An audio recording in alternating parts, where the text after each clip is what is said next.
welcome back to World Breakfast Radio. We got to rattle over some themes here in our last segment. Let's just wrap up on June Dollar. Go to the Russia Today website and see what I have to say about it. 5 minutes worth, all in a nutshell. Anyway, not just the London Daily Telegraph, but also Brian Ross of ABC Television News revealed that the CIA pays for June Dollar, and Seymour Hersh, writing in the New Yorker, quotes Robert Baer, ex-CIA, saying that that money comes from the U.S. CIA budget. Let's also remember the Iranians are accusing the U.S., Britain, Israel, and Pakistan. Pakistan is where this stuff is based.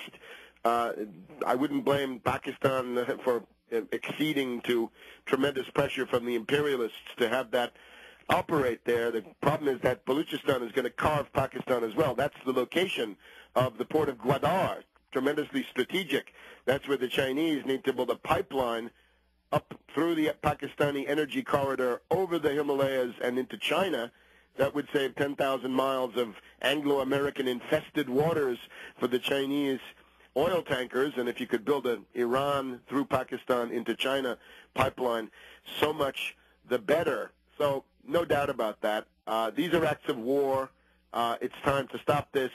Does Obama get the Nobel Peace Prize for that one, too? Why doesn't Obama come out and condemn the June Dollar attack as acts of war and terrorism? Haven't heard anything from Barkey on that. He's contemplating himself in the mirror, I guess, in his Nobel Peace Prize, the narcissist. What we're going to need, of course, I'm wondering, at the Democratic National Convention in 2012, will we have the equivalent of Khrushchev's secret report to the 20th Congress of the Communist Party of the Soviet Union in 1956.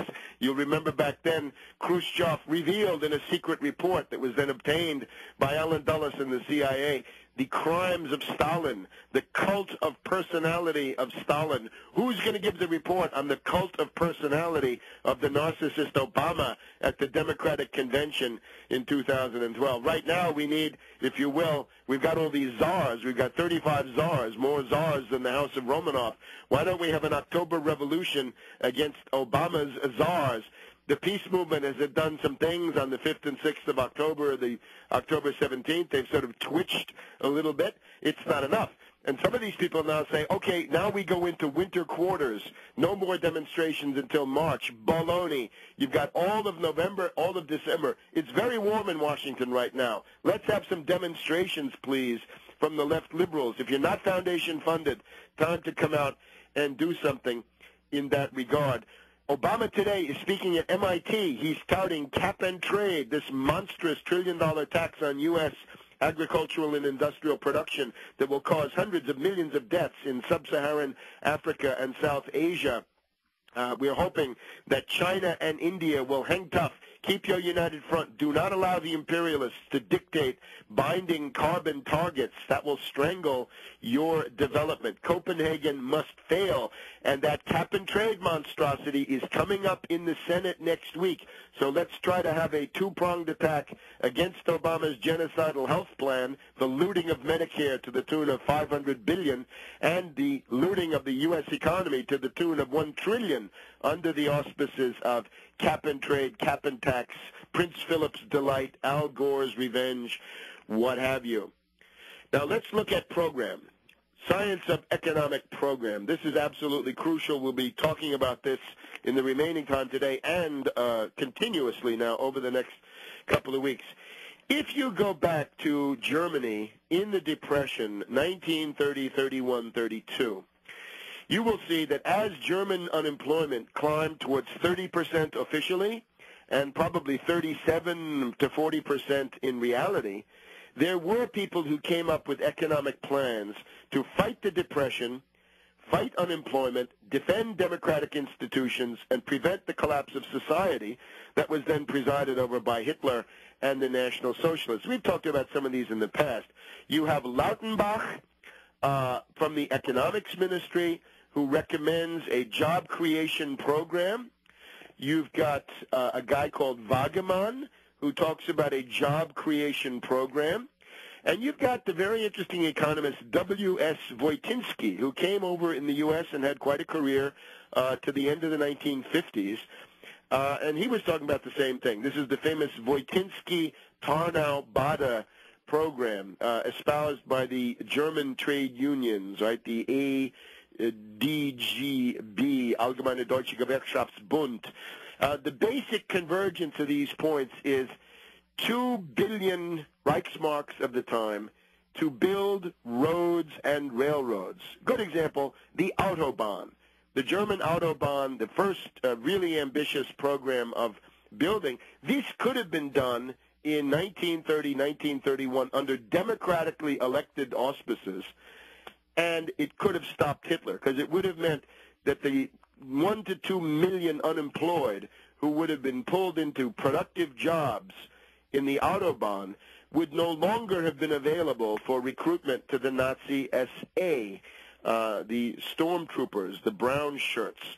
And that was the argument, except that Brüning, Chancellor Heinrich Brüning, wanted more deflation, and he was interested in cutting the unemployment benefits. He wanted to destroy the social safety net because he thought that this was unsustainable, and the bosses and the bankers didn't want to pay it. So he essentially kept going on this lunatic course of deflation until democratic institutions had been destroyed. So what we can learn from the tragedy of the German people, which then became a tragedy for all of Europe and indeed the world with hundreds of millions of deaths, is that it's time to come in there in a timely way with an economic recovery program. Now, I put forward the elements of this in the past, but now I've got it boiled down to 2 pages, and this is going to be issued now in the course of the next week. I'll just give you the headline right now.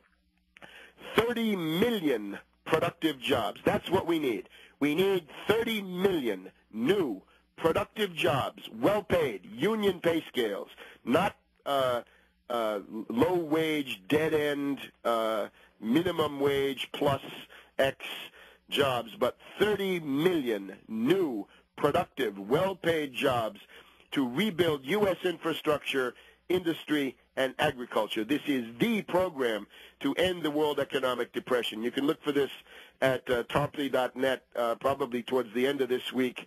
Again, 7 to 10 days, that upgrade will be ongoing. You'll find it at actindependent.org also quite soon. We have a deepening world economic depression. Again, 550,000 people lost their jobs the week before last. This depression will not end through some kind of a magical cycle. There is no such thing. You got to do 5 things. We'll do the details over the coming weeks. First, measures to cut speculation and minimize the burden of fictitious capital.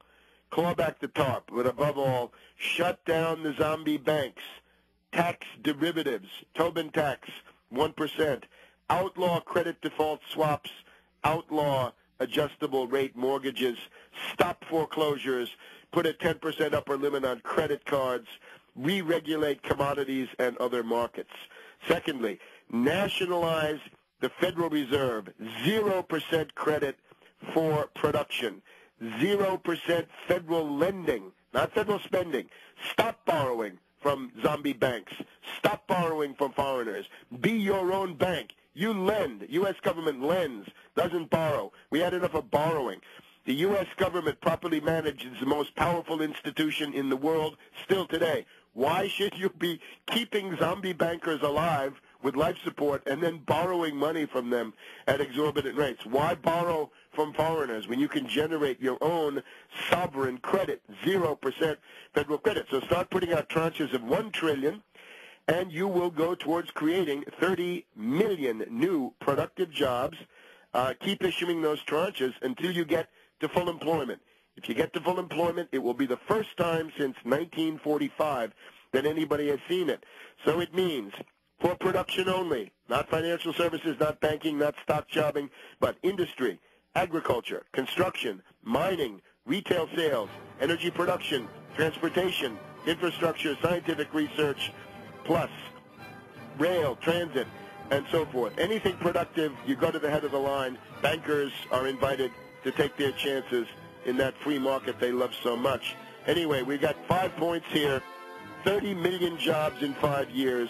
Rebuild the economy, improve wages, standards of living, productive investment, full employment, and higher capital investment per job. We'll be given more details.